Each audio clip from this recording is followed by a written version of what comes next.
Bismillah. Umut Kervanı İnsani Yardım Vakfı olarak yolumuza devam ediyoruz. Afrika'nın Doğu ülkesi Ani şehrinin bir köyüne ulaşmak için buraya kadar araçlarla geldik. Maalesef bundan sonra araçlarla gidemiyoruz. Motosikletlere bineceğiz. İnşallah gideceğimiz köyde hem cami hem su kuyusu açacağız. Rabbim hayırlarınızı kabul etsin. Emeklerinizi boşa çıkarmasın inşallah.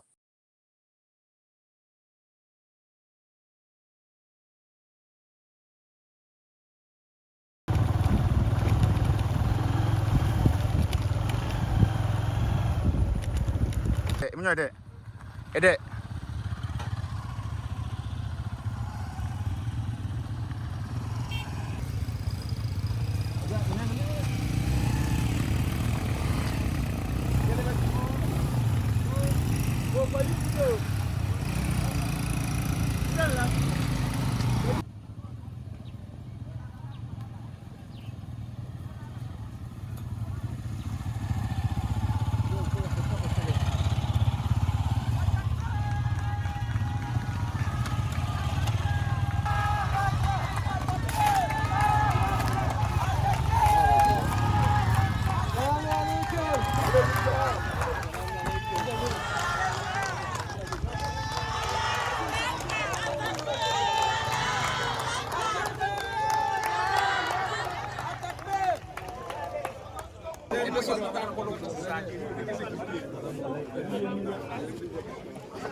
Nerede yapacağız?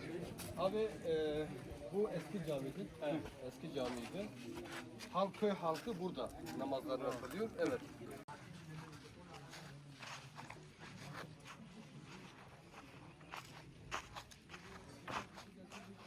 Çok küçük bir alan. 5 metre, 6 metre falan ancak var. Yani 3 olsa 9 metre olur. Yani. Evet. Böyle 3 de yoktur yani. Buranın yerine mi o zaman yapacağız? Bu eski mescittir. He. Buna karışmıyoruz. Karışmıyoruz. Onun yerine hemen bir 100 metre ileride bir arsa var. İnşallah yeni mescidimizi orada inşa edeceğiz. İnşallah. O zaman kuyumuzu da oranın önüne. Aynen. Kuyumuzu orada yapacağız.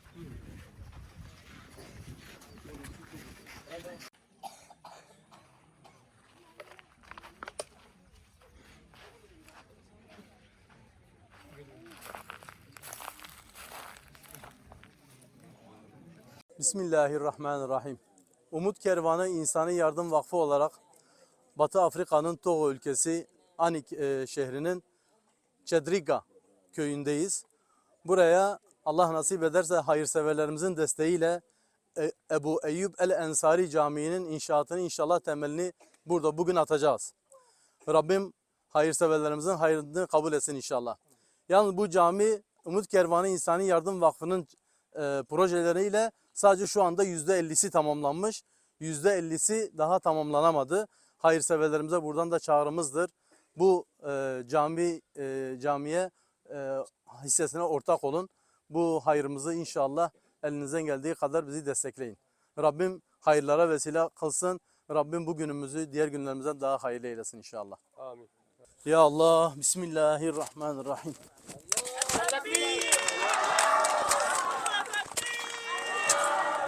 Ekber.